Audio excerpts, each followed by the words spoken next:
Bonjour à tous et bienvenue Nancy Normand, partenaire et co-CEO de MPO Solutions. Je suis très heureuse de te revoir, Nancy. Moi aussi beaucoup. Écoute, on s'est vu dans un contexte très particulier. J'animais une retraite avec Karine Roy et Caroline Allen avec les chevaux. Et toi, tu arrivais aussi avec une petite appréhension, disons. Donc, on s'est vu. Puis moi, j'avais eu aussi un incident. J'avais eu des pointillures au visage. En tout cas, j'étais la blessure frais faite. Donc, on s'est vu dans notre vulnérabilité la première fois. En effet. En effet. On a vécu le week-end comme ça. Puis je trouve que c'est ce qui crée une connexion profonde aussi. Quand on se voit dans son vrai soi aussi. Puis moi, je t'ai vu dans ton courage. Donc, Oui. Puis dans mhm, ton humilité aussi, toi, je t'ai vu vraiment aussi dans ton courage. mm. Nancy, tu as un profil ou un parcours très atypique. Je voyais là, dans ton CV Disney, Cossette, interprète. Je veux pas voler le punch, là, mais j'aimerais que tu nous parles un petit peu plus là, de ton histoire. Mm. Ben, c'est une histoire de curiosité, de voyage, d'audace, mais surtout de désir de connecter avec l'humain, d'en apprendre plus. C'est vraiment ça qui me drive. Fait que oui, de Disney, ma jeune vingtaine, j'ai passé 3 ans et demi en France.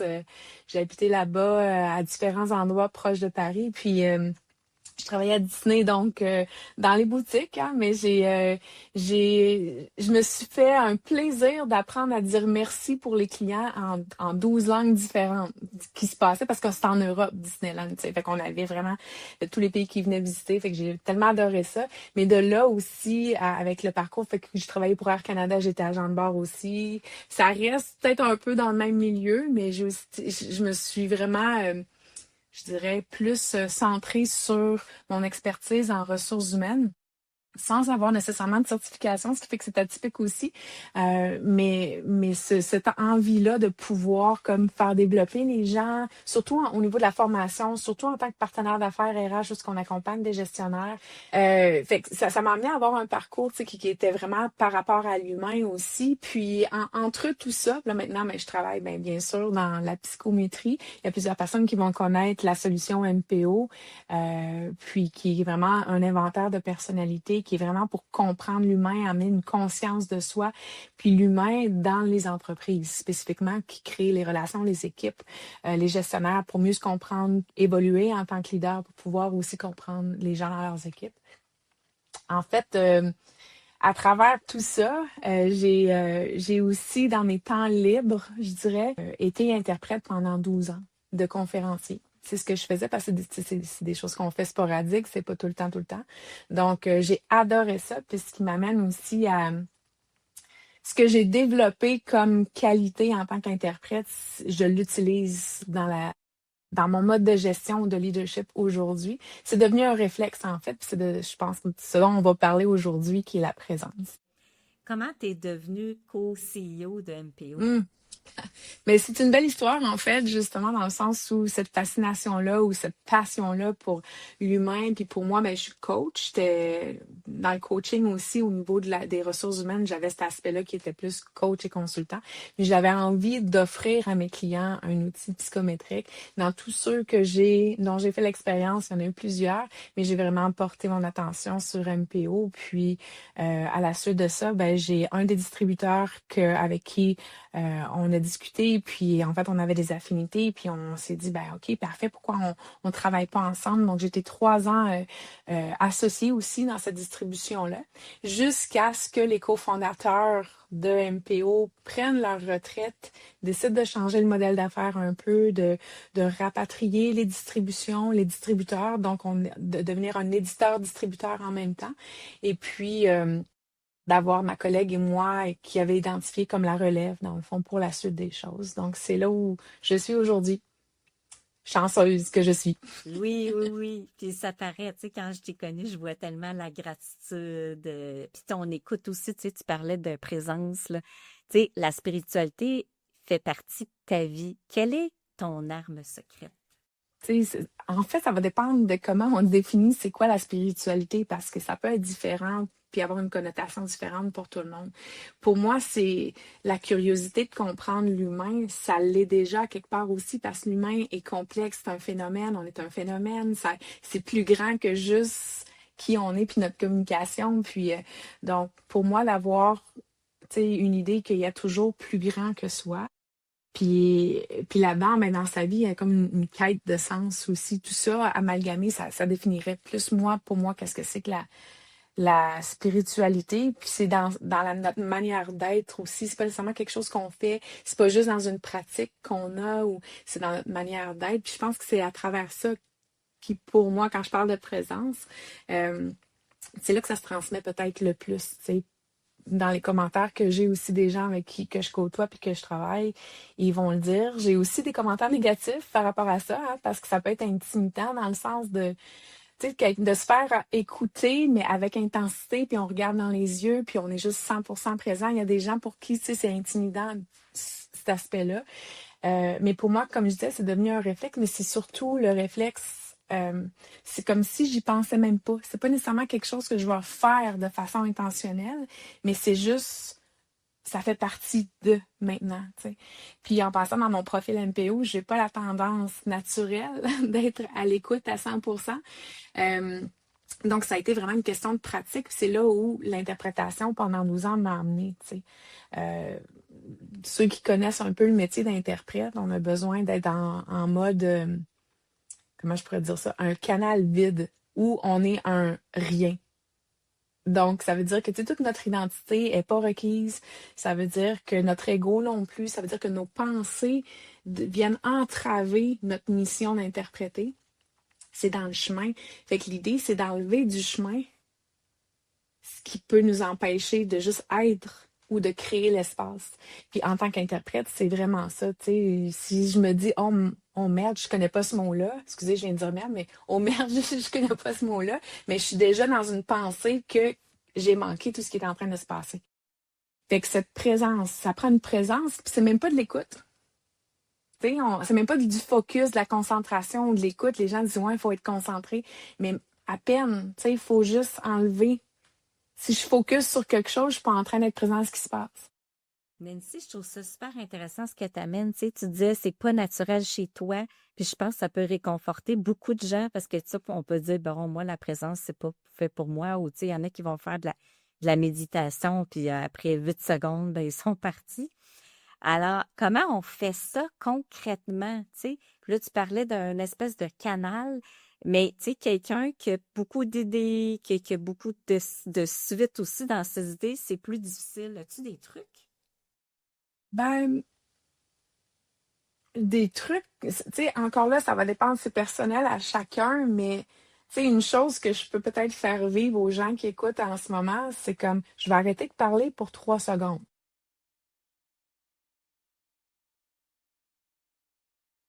Puis là, tu sais, ce qui est intéressant de comprendre, c'est pas, ben là, pourquoi qu'elle arrête de parler, mais c'est justement de s'observer en train de, qu'est-ce qu'on s'est dit pendant ces 3 secondes-là de silence? Ben voyons, es-tu partie du podcast? Ben comment ça, c'est quoi qu'elle va dire la prochaine chose? Ben c'est quoi que, comment ça, Mylène, elle n'intervient pas? Ou, tu sais, mais c'est de s'observer en train d'avoir ces pensées-là. Il y en a toujours. L'idée, c'est pas que c'est pas correct ou c'est correct, ou c'est juste de se rendre compte qu'il y en a. Puis quand on est déjà dans l'observation de ah, ben oui, je suis en train de penser ça. Là, on est dans la présence. Tu sais, d'être capable de s'observer. Fait que pour moi, de dire, ben, faut-tu méditer plus ou faut-tu. Parce que dans le fond, la méditation, encore une fois, c'est quelque chose qui est un peu subjectif dans le sens où si je me promène avec mes chiens puis que je suis juste présente, qu'il y a une fleur dans ce buisson-là, puis que mon chien est en train de me licher pendant que je marche ou que c'est de la méditation, mais pour certains, ça va l'être, tu sais. Puis est-ce qu'on en fait plus, est-ce qu'on en fait pas plus, ou est-ce que le truc, tu sais, ça va appartenir probablement à chacun, mais déjà, juste faire l'exercice d'être conscient ou en train d'observer c'est quoi qui se passe dans notre tête pendant que ça se passe, ou ben là, on se rend compte qu'il y a des pensées. On se rend compte que ça pourrait venir entraver. Oui, puis est-ce que, parce que admettons que moi, je m'observe, puis là, je parle à quelqu'un, puis là, la personne, elle me déclenche. je peux pas rentrer dans l'interprétation de OK, là, ils viennent me déclencher parce que je sais que ça vient de telle affaire.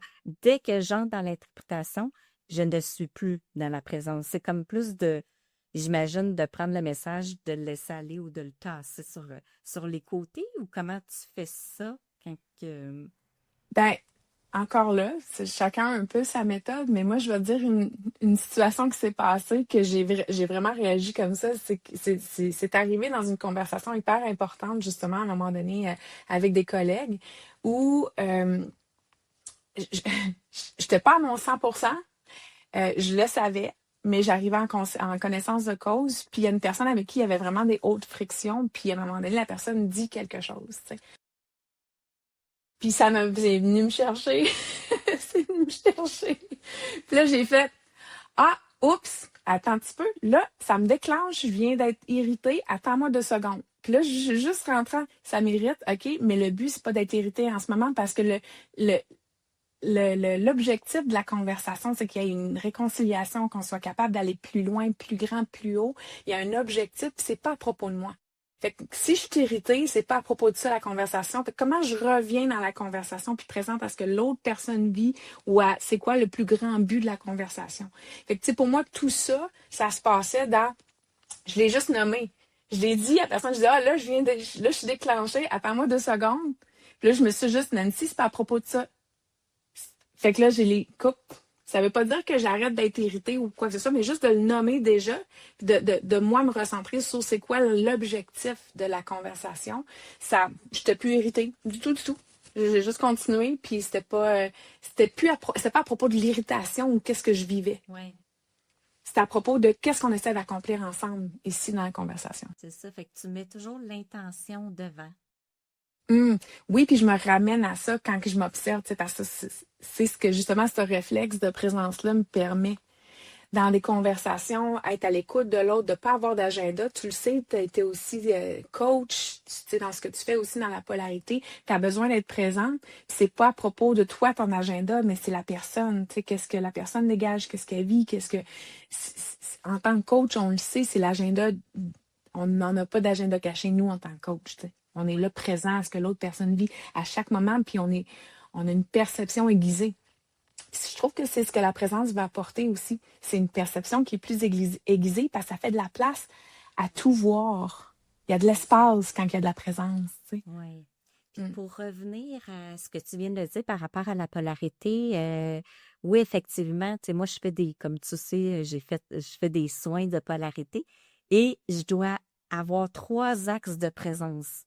Dans le sens qu'il faut que je sois présente à moi-même. En même temps, il faut que je sois présente il faut que je connaisse la présence de l'autre personne, puis il faut que je connaisse la présence de notre bulle à nous deux.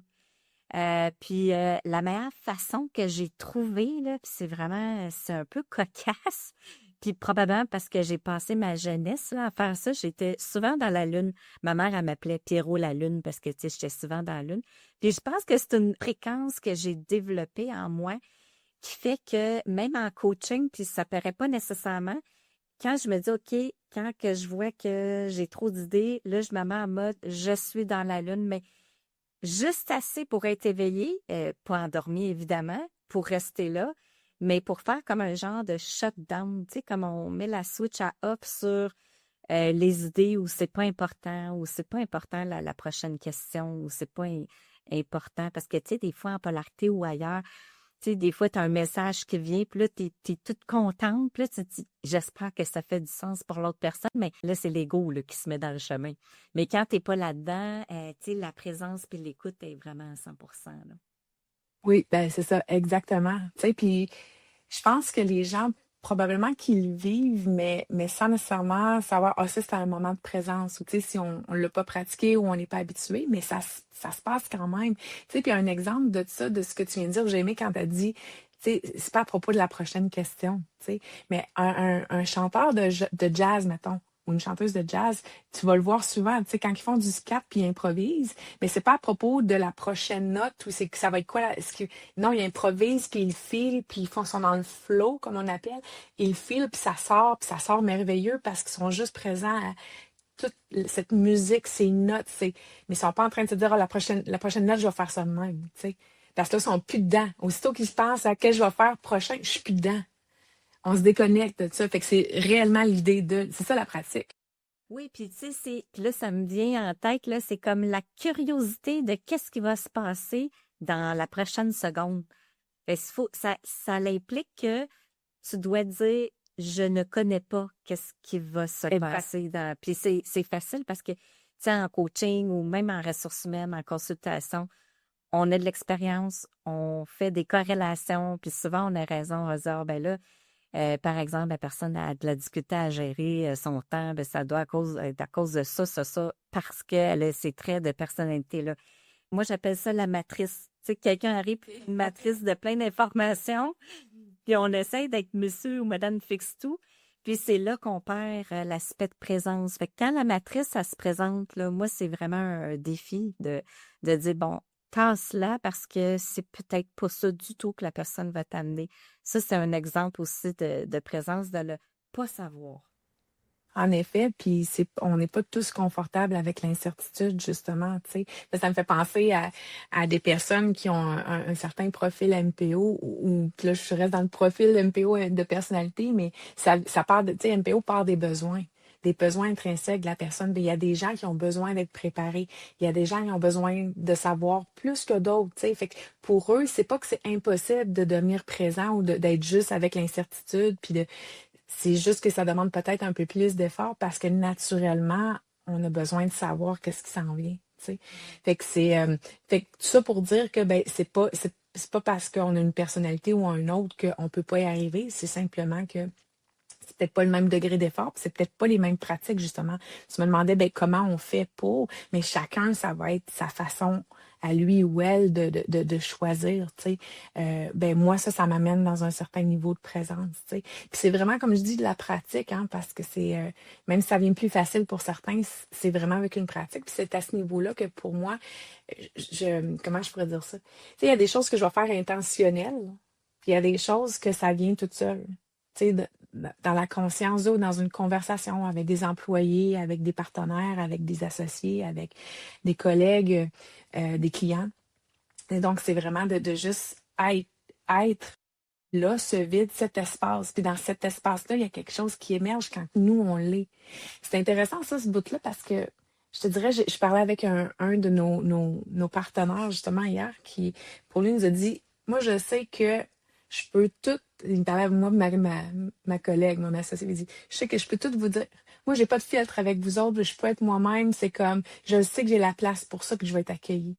Et tu sais, ça démontre à quelque part un certain niveau ben, c'est ça qu'on offre quand on est un espace, tu sais, puis quand on est présent. Puis les gens, peut-être qu'ils ne sentent pas nécessairement, ils vont pas dire, ah, ces filles-là sont super présentes ou non, mais ils vont peut-être le vivre parce qu'ils sentent que moi, je peux être moi-même puis je suis accueillie. Oui. Il y a cette présence-là. Puis on a aussi quelqu'un qui nous a dit ça récemment, qui a dit, moi, je vous suivrai jusqu'au bout du monde, les filles, en tant que leader, tu sais, mais puis ça a été nommé cet aspect-là que je me sens écoutée puis je me sens accueillie dans ce que j'ai à dire. Fait que je pense que c'est comme c'est un résultat de cette présence-là, probablement. Oui. Oui, puis tu sais, l'impact, comme tu dis, là, de parler à quelqu'un qui est présent, c'est comme si la personne a dit, tu sais, je te vois puis je te suis là. Parce que c'est ce que les gens, souvent, ils veulent, tu sais, se faire aimer, apprécier, considérer. Tu sais, ça répond à un besoin qui est vraiment principal, là. Ben, en effet, tu sais, puis je te dirais que pour ceux qui ont envie de savoir comment le pratiquer, tu sais, justement ça, ben, tu sais, il y a vraiment, en tout cas, différents aspects qui nous permettent de le devenir, puis de voir quand on l'est ou quand on l'est pas, tu sais. Mais comme, puis là, je donne un autre exemple dans le sens où, pour moi, c'est une activité justement que je fais quand on fait des dynamiques d'équipe, puis des consolidations avec des groupes dans l'entreprise. Puis il y a une activité justement sur la présence que je faisais. Puis gars, on parle pas pendant une minute, puis on laisse quelqu'un décrire l'image que tout le monde voit en avant. Mais il n'y a personne qui parle. Puis vous n'avez pas le droit de prendre de notes de qu'est-ce que la personne est en train de dire. Fait que là, ça, là, les gens deviennent je peux pas prendre de notes, comment je vais faire pour m'en rappeler? Ben, c'est justement si tu es 100% présent, tu n'as même pas besoin de prendre de notes. Parce que quand tu es en train de prendre des notes, considère que tu n'es plus présent à ce qui est en train de se passer, tu es concentré à prendre des notes. Fait que quand on prend pas de notes puis on est 100% là, on se rappelle. On se rappelle de tout. On remarque même probablement plus de choses. Ça fait partie de l'exercice, en fait, mais c'est un autre exemple aussi. Tu sais, de pratiquer sa présence, c'est d'être tellement 100% avec ce qui se passe, avec l'autre personne, avec la situation, avec ce qui est dit, qu'on n'est pas, on n'a pas besoin de faire autre chose, puis on retient tout. Puis encore là, quand je disais tantôt que l'espace, on dirait que ça vient agrandir ou élargir le champ des perceptions ou le champ, tu sais, on dirait qu'il y a beaucoup plus de choses qui émergent ou qu'on remarque quand on est en mode d'espace de présence. Oui, ça me fait penser, Nancy, un exemple aussi que je fais pour tester justement l'écoute. Je demande par exemple à une audience, est-ce que vous savez d'où vient mon prénom? Puis si les gens ils sont en train de penser à leur propre histoire, d'où vient mon prénom, c'est que déjà ils sont plus dans l'écoute.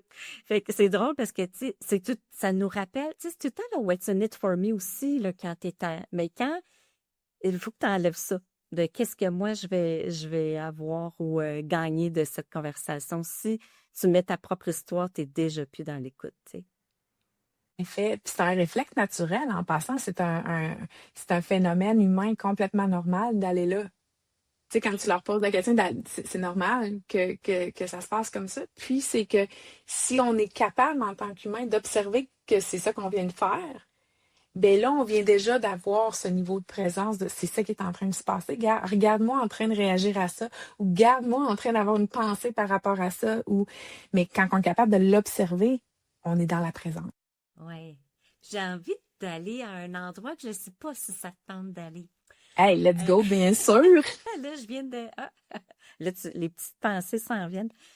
Quand on a eu notre retraite, tu sais, j'ai goût de te poser la question, comment est-ce qu'on fait pour gérer notre présence quand on a peur?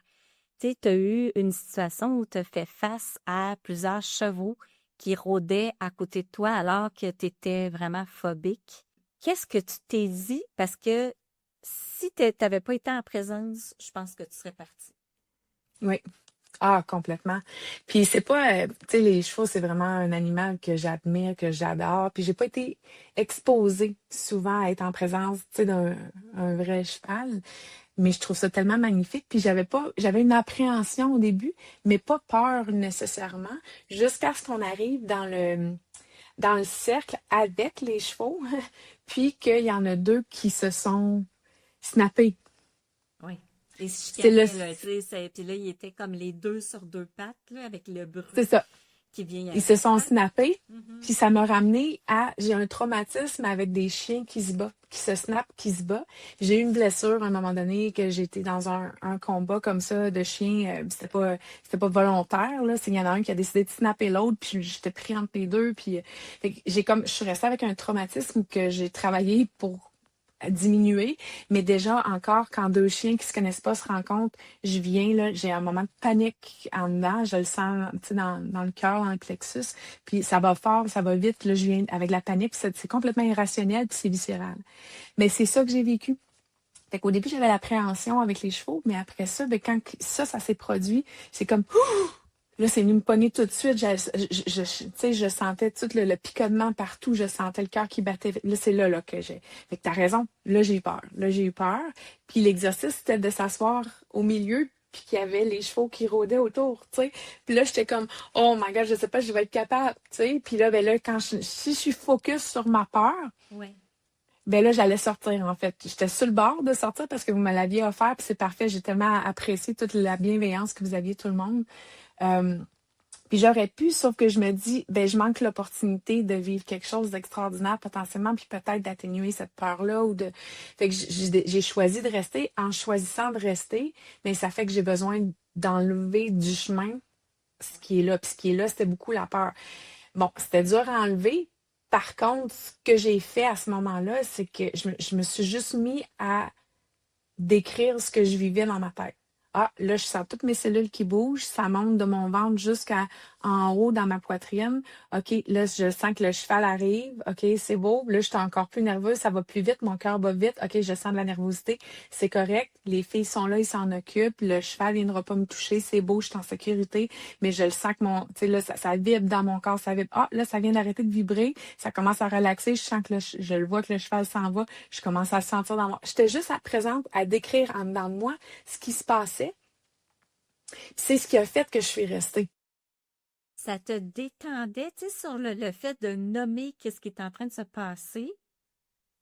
Parce qu'il y avait pas, la situation ne changeait pas. Même, je trouvais qu'il y avait des chevaux qui s'acharnaient sur toi. Pour moi, ils sentaient que tu avais peur.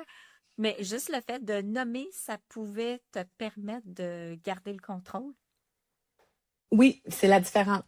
Parce que entre relaxer ou me calmer puis garder le contrôle, c'est pas pareil. C'est pour ça que je fais à rire parce que non, je me suis pas calmée. J'ai remarqué que je me suis pas calmée, mais j'ai choisi d'être là, puis c'est pas le temps de partir quand on est en train de faire ça, tu sais. Fait que je me suis juste organisée pour, gars, je suis présente, puis tant que je suis présente à nommer qu'est-ce qui se passe en dedans de moi, euh, ben je suis pas, tu sais, en train de me dire oh, j'ai peur, oh non, j'ai peur. Tu sais, je suis pas dans l'émotion de peur, je suis juste je me ramenais à juste décrire, gars, là il y a ça, OK, l'accepter, ça monte, le cœur bat plus vite, OK, c'est beau, les cellules, je les sens. Ah, là ça relaxe un petit peu, puis c'est pas nécessairement que moi je relaxais, parce que j'étais vraiment à l'affût. Mais, puis je vous faisais confiance en même temps, tu sais, mais il y avait quand même quelque chose qui faisait que je me disais non, tu sais, j'étais nerveuse, j'étais très nerveuse. Ça l'a pas nécessairement calmé la nervosité, mais ça l'a fait que je suis pas sortie. Tu sais, mon action a été différente. J'ai pas laissé place à la peur, j'ai pas focusé sur la peur, j'ai juste été présente à ce qui se passait. C'est tout. C'est pour moi, c'est ce qui a fait que je suis restée là. Tu sais. Fait que la présence t'a permis de transcender ta peur. À quelque part, tu sais. En fait, transcender, je sais pas, parce que j'avais encore peur, mais j'ai pas laissé place à ça. C'est comme si je l'ai enlevé du chemin pour vivre ce que j'avais à vivre. Si je le dis comme ça maintenant. C'est spirituel, hein, comment qu'on le nomme? Attends, t'en as-tu d'autres trucs comme ça spirituels, des activités que tu fais, ce soit de gratitude ou autre? Ben, oui, ça, définitivement. Moi, je suis un peu, j'aime à dire que je suis un petit enfant de 3 ans tout le temps, là. Fait que moi, je chante avec mes chiens. J'en ai 3, hein. Fait que ils ont chacun une toune, je leur chante. Quand j'ai besoin de me libérer la tête, ben, c'est ça. Je vais jouer avec les chiens. J'ai fait courir. Ils courent sur le terrain. On vit en campagne. On a la chance, tu sais, qu'ils puissent être libres tout le temps. Fait que des voir courir des papis heureux comme ça sur le terrain, puis de jouer avec, de leur chanter des tunes, tu sais, de les coller. Ça me fait super du bien parce que je reviens à 3 ans dans le moment présent. Tu sais, ça, c'est sûr. Fait que pour les animaux aident à ça, définitivement, mais encore là, c'est toujours de se ramener au moment. Fait que dans l'émerveillement, tu sais, ça, je le fais souvent, la gratitude. Puis il y a aussi, je dirais, tu sais, on est tous humains, hein, donc on a envie des choses. Là, je parlais, tu sais, d'un moment où j'ai cette vulnérabilité au niveau de la peur.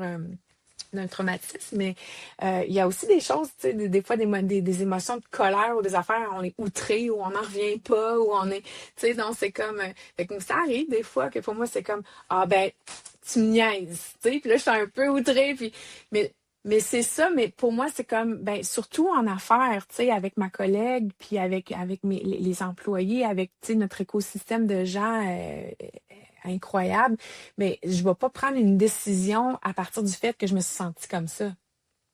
Jamais. Pour moi, encore là, c'est ce qui est plus grand que, dans le sens où ça se peut que je suis un humain. Fait que oui, ça me fâche. Oui, ça, je suis outrée. Ça, j'en reviens pas. Puis ça, je suis comme, ben, voyons donc, tu sais. Mais pour moi, c'est une pratique que j'ai, puis j'ai aussi appris ça quand je faisais l'interprétation, c'est on appelle ça un clearing, tu sais, je vais clairer ce qui se passe parce que pour moi, c'est enlever du chemin ce qui pourrait entraver mon jugement, mon intelligence d'affaires ou, tu sais, de prendre une décision. Ça peut pas provenir de toute cette émotion-là c'est même pas rationalisé.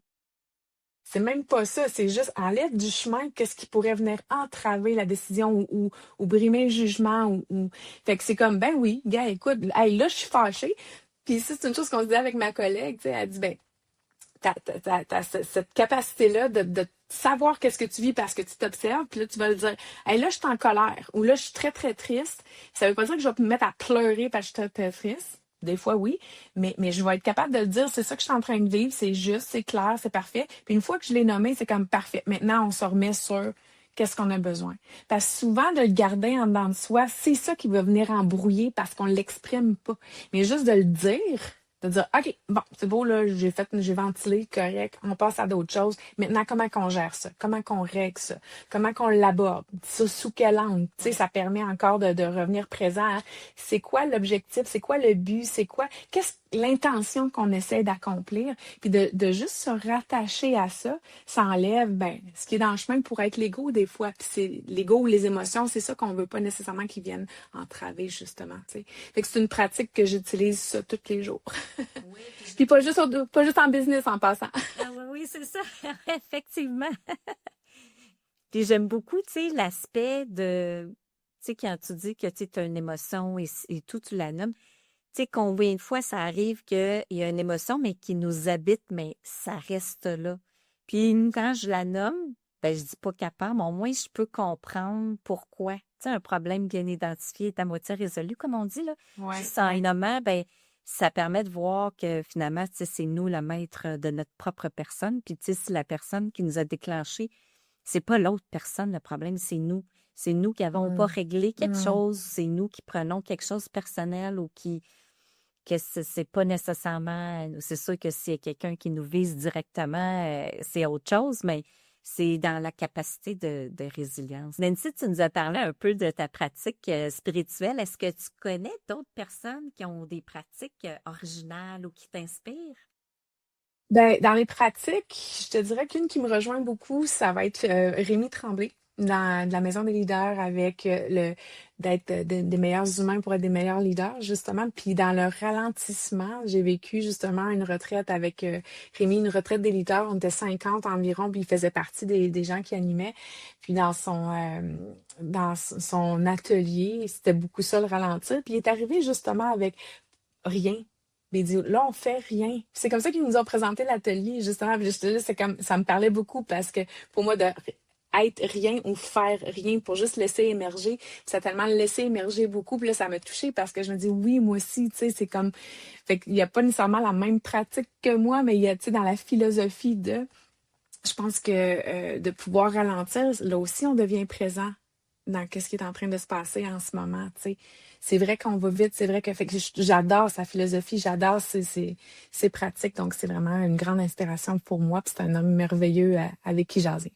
Écoute, Nancy, je t'aurais tellement appris plus longtemps. J'aimerais ça savoir comment est-ce qu'on peut t'aider. Aider. Ben, j'ai pas nécessairement un besoin d'aide quelconque, mais j'apprécie beaucoup l'offre. Puis pour moi, ben, si vous êtes inspiré déjà d'avoir cette conscience de soi-là qui pour moi est hyper importante puis qui a mené mon chemin de vie en réalité, la conscience de soi puis la compréhension des autres. Si vous avez cet élan-là, cette inspiration-là, ben, vous pouvez découvrir MPO Solutions, voir qu'est-ce qu'il y en a, que c'est on est une entreprise québécoise, on a un fleuron québécois qui existe depuis 17 ans, donc puis on est vraiment à propos des humains. C'est comme ça aussi je veux dire, manage notre business. Donc voilà, alors c'est inspirant pour vous. Venez nous voir. Oui, puis moi, j'ai beaucoup aimé le profil MPO que j'ai fait. D'ailleurs, tu m'as Oui. aidé à mieux le comprendre. C'est pour ça que c'est bien d'être avec des professionnels, là, parce que toi, tu as, la compagnie en tant que telle, mais il y a des gens aussi qui sont certifiés, donc qui peuvent se certifier avec ce profil psychométrique, de sorte qu'ils peuvent l'utiliser aussi auprès de leurs clients. Exactement. Puis c'est comme ça que toi, tu l'as découvert, justement. Puis, fait qu'on on a plusieurs. En fait, on a au-dessus, je pense, de 3500 analystes dans le monde. Donc, oui, il y a plusieurs experts qui peuvent vous aider à avoir cette conscience de soi-là. Merci, Nancy. C'est Ça fait tellement plaisir. apprécié. J'ai eu vraiment une belle conversation, un beau moment. Merci beaucoup. Et ça passe très vite. Moi aussi, j'aurais continué. Merci à toi. Merci, à bientôt.